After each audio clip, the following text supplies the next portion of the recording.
Well. Sometimes you do a draft and you're like, that's a nice quarterback. We'll probably see him in 3 or 4 years. Boy, that's not the case here in Cleveland this year. This will be the DTR Start 2, Part D. Tony Camino there. Andy Billman here against the Steelers. Ooh. Tony, big start.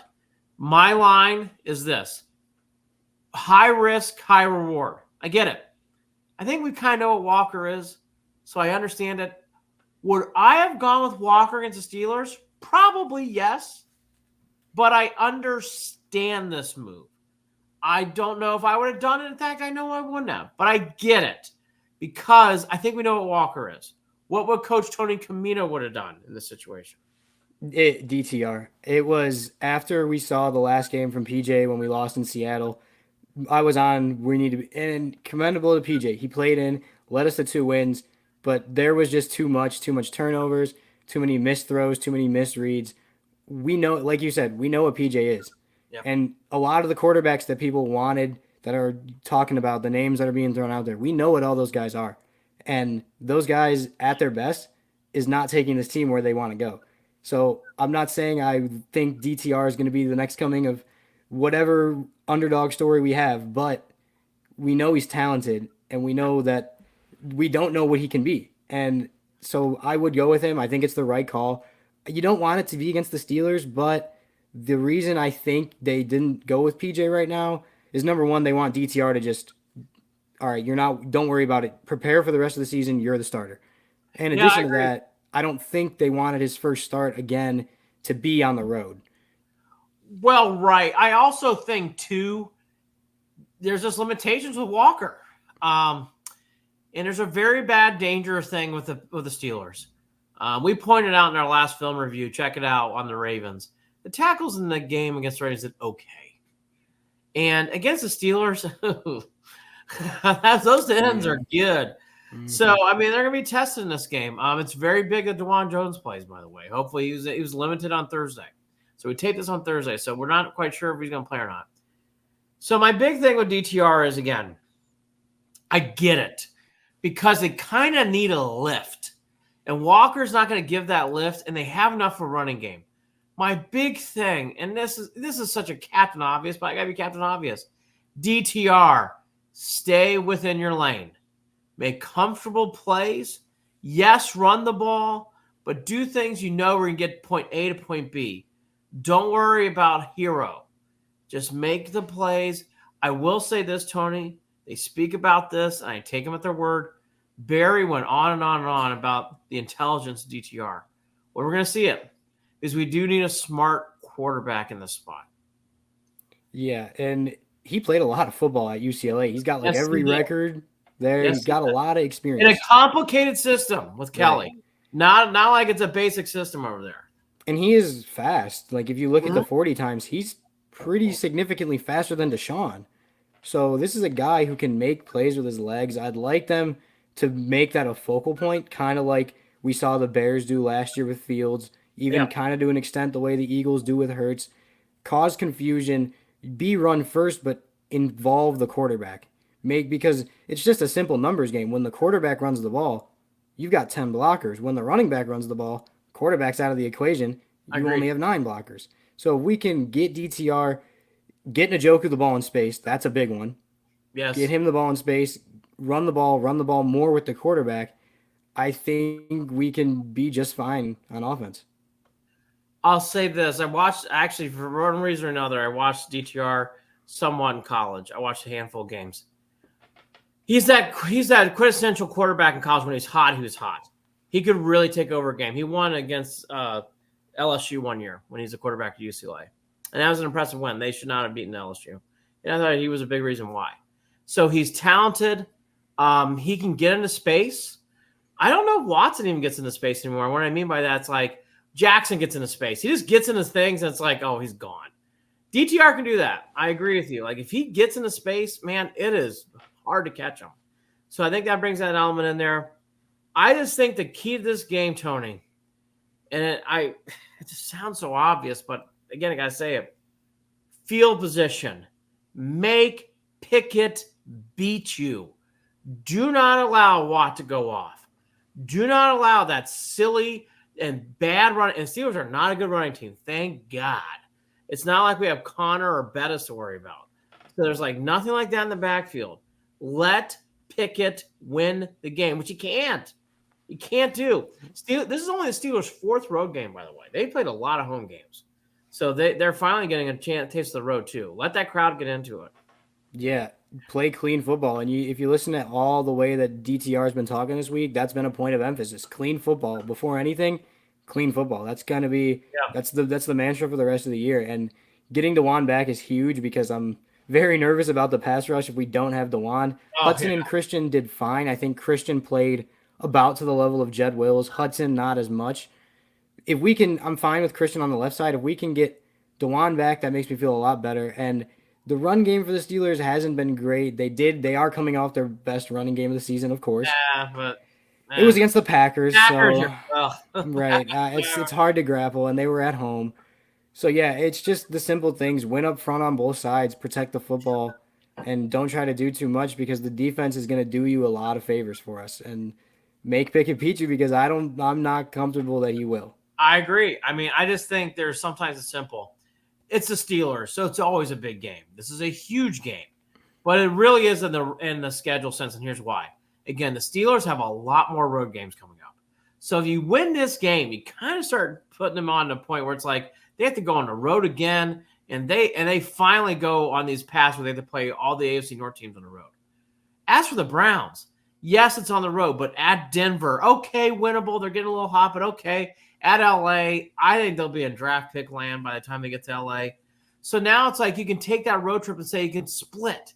Just win one. If you get two, which you might be able to do. Holy cow. And then Tony, you're talking 7, 8, 9 with 5 left to go, and one of those is against the Bears. Yeah. Tony, you're in playoff. I mean, that's why I kept saying to myself, Mike, if they can beat the Steelers, 11 wins is there. This game is huge for the Browns. Huge for the Browns. Yeah, huge. Especially what happens tonight because we're on Thursday. So if kind of a win-win outcome for Browns fans, either the Bengals put their seasons on life alert or we get a chance to take first place over the Ravens. If the Ravens lose and we can take first place with the gauntlet of our schedule behind us, things are looking good for the defense to take over and maybe even find a way to secure a home playoff game still. The one element in here that always makes you nervous, they overcame it last week because Harbaugh. I thought Harbaugh was okay, but I thought Stefanski coached one of his best games. I thought he was so good in that game. Boy, Stefanski and Tomlin is another one. I mean, he's going to Tomlin has our number. He has for a long time. I think he's a very underrated coach. I like Tomlin a lot. You know, that's the one other element here too. The Steelers will get grimy, they'll get gutty, but the Browns have actually showed so much more toughness, Tony. I'm not really afraid of that bully ball. I don't see that really happening here. In fact, I see the Browns playing with a lot of fight and spit and fire on Sunday. I really do. Yeah, I think so too. We saw it last week, and I think they're going to embrace it even more with Deshaun out because you see kind of the message from what the players are saying. It's like we finally, for 2 days, had people believing in us, and now they've already jumped all back off. And the defense is saying, hey, Deshaun had 3 above-average games this year. The rest of them, we won with bad quarterback play. Yes, we did. I thought about that too. Basically, I would actually say a game and a half. The Tennessee game was a complete game from Deshaun. Right. I thought a half against the Ravens. I mean, no. Let's go through them.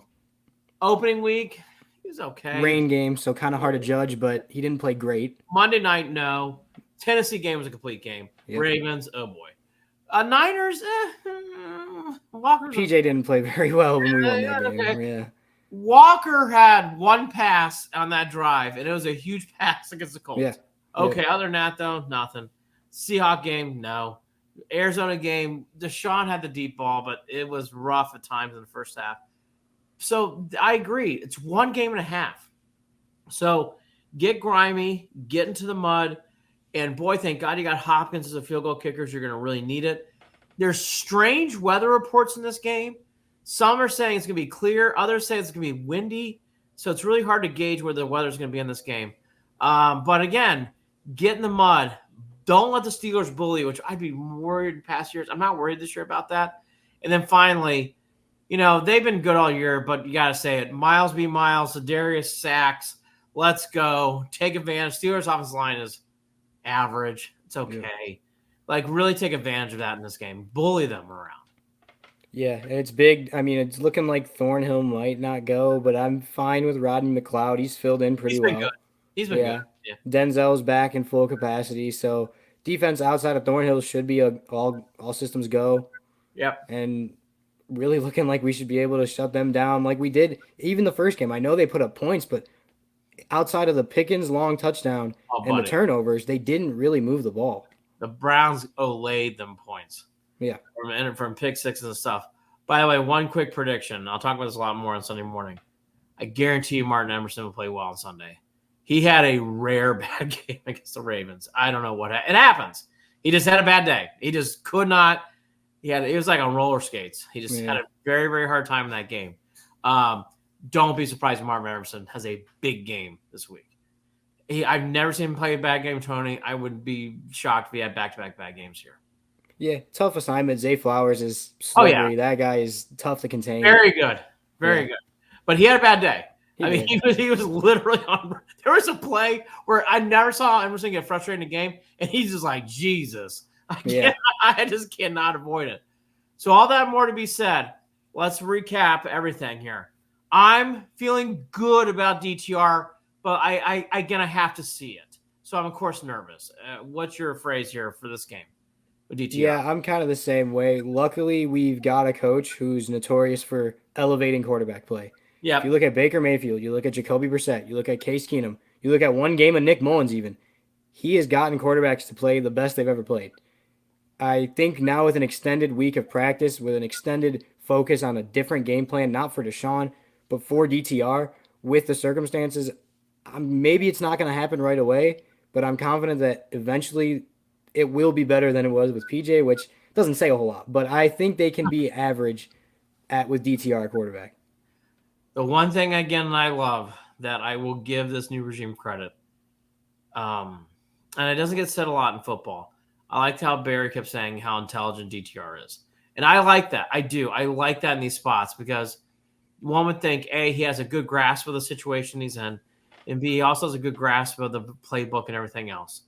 That means a lot. I do think in these games, intelligence goes a long way to be able to realize certain elements and spots. And not saying we've had dumb quarterbacks here, and I won't even go through who I think is dumb or whatever else. You probably guess. One guest jumped on a swan at one time. But all that to be said, it's nice to hear that stuff. I think it plays a role. But again, hard to put your finger on how it's going to go DTR. I know you kind of feel similar. BelieveInTheLand.com. We'll be doing all these different kinds of keys throughout the game. Check out Tony's film review on the Ravens. Check out all of our stuff. We'll be probably talking about a little bit of Guardians, the mysteries of the Cavs and what happened. Boy, oh my gosh, we could do a whole segment on that. Cavs are a weird team. The Browns are easy to read right now. They're playing well. They're feeling good. Go Browns. See you at 9 a.m. for those awful Steelers and our Browns.